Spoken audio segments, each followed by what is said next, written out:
This is Stephen Choate, Romans7.org, and this is the continuation of our podcast, Teaching the Bible, telling what we learned for praying to God. And the title of this is going to be The Book of Daniel, or Daniel versus the Prince of Persia, who is Satan. And underlying theme is God is our friend. When we look at the book of Daniel, we see that he prayed, and he kept praying and fasting for 21 days. And then because the reason he kept praying, fasting, was waiting for an answer from God in these visions that he had. And Gabriel, the angel, and then is supported by Michael. It took him 21 days to work with the Prince of Persia, who is basically a spirit, an evil spirit, to get the king of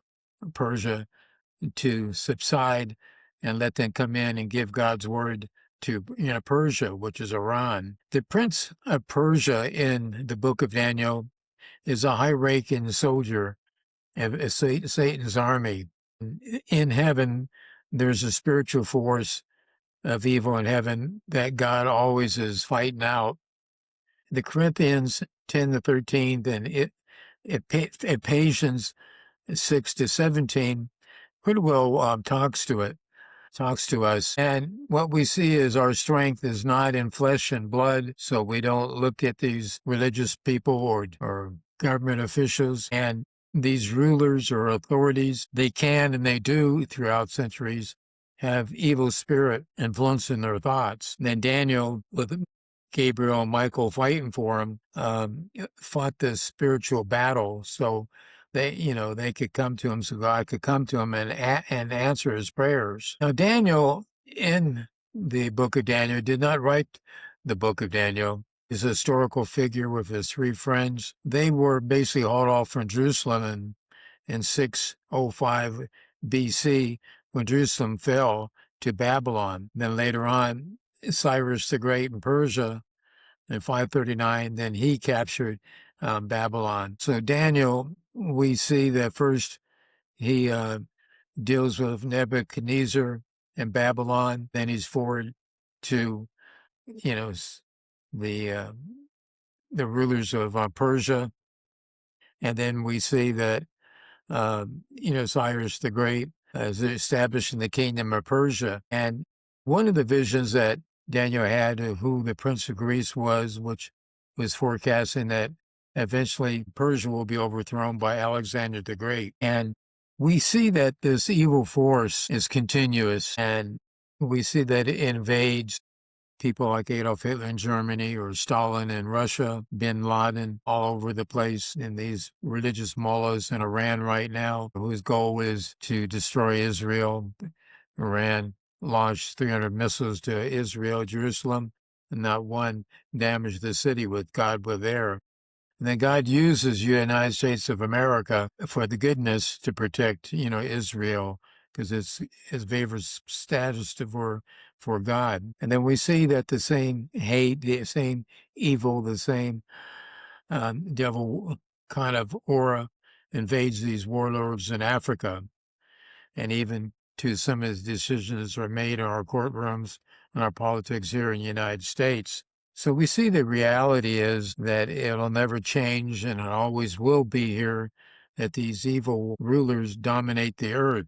And there always will be wars, and there always will be these evil men.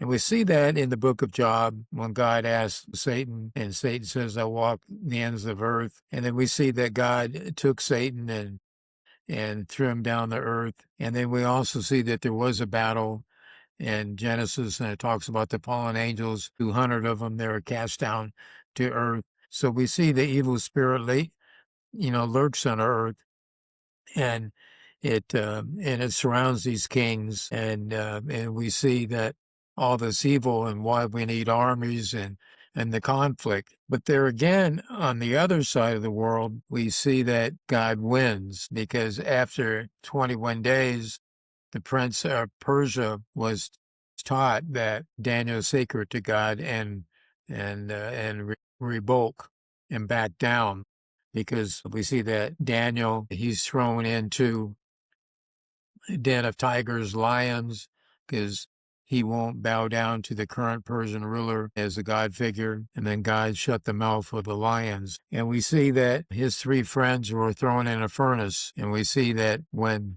the Persian king looked in there and he saw a fourth figure, which is an angel or Jesus, walking with them. And we see that lesser people like Herod in Israel during Jesus' time, he has a crowd of people who's trying to say that he's a god, and God struck him down. And we also see that the angel come talk to Mary and Joseph and told them to flee Egypt because they're trying to kill Jesus. And we also see that later on in Persia, that there was a decree, kill all the Jews. And this is where the book of Esther comes in.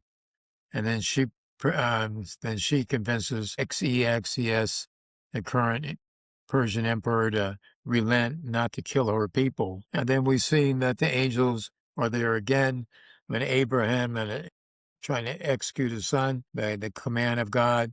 Then an angel appears and it tells him not to do it. So we're seeing it over and over and over again about this evil spirit that happens, and Satan's spirit. And then we see that God comes in and then changes it.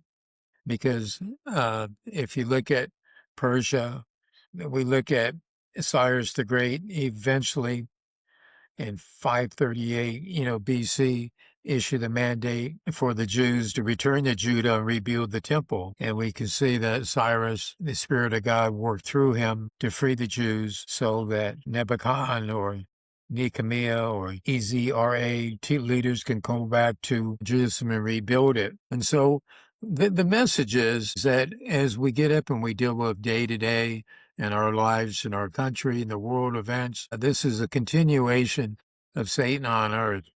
And it's in Revelations that Jesus will come down the judge, and there'll be 1,000 years of peace. And then they're going to release Satan one more time to cause confusion. I just want to explain this narrative that the prince of Persia during Daniel's time, almost 3,000 years ago, is a real evil spirit that lurks this earth, and then always to show that God is our friend and he shows us the way. So I want to thank you very much for letting me give this broadcast. And as I learned, is the book of Daniel, the book of Esther, the book of Job, all 66 of these Bibles all interrelate, and they teach us history, and they teach us there is an evil force on this earth, and they teach us that bad things will happen to us, but God will always be there, making sure that we can handle what he apparently gives out to the evil spirit, and he will win over the evil spirit and delivers us accordingly.